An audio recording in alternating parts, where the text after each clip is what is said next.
evaluate limit of x cubed minus 2x squared plus 7x plus 12 when x approaches minus 1.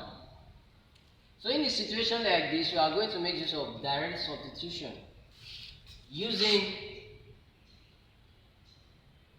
direct substitution method. Direct substitution. So using direct substitution simply means that we are going to, wherever we find our value for x, we are going to put our approaches there. Which is wherever we see x, put minus 1 there. So we now have what?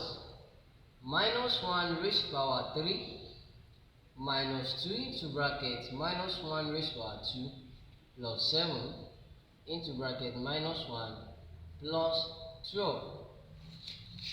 Minus 1 raised to power 3, that is minus 1.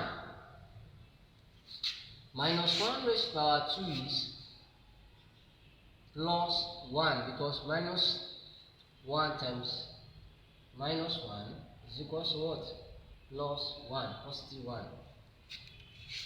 7 multiplied by minus 1, we have minus 7 plus our 12. So we can now open our brackets now. We still have minus 1 here. Minus 2 multiplied by 1, we have minus 2. Minus 7 plus 12. Minus 1 minus 2 minus 3. Minus 3 minus 7, we have minus 10. Minus 10 plus 12, we have what? We have 2. So the limit of x cubed minus 2x squared plus 7x plus 12 when x approaches minus 1 is equal to what? Positive 2.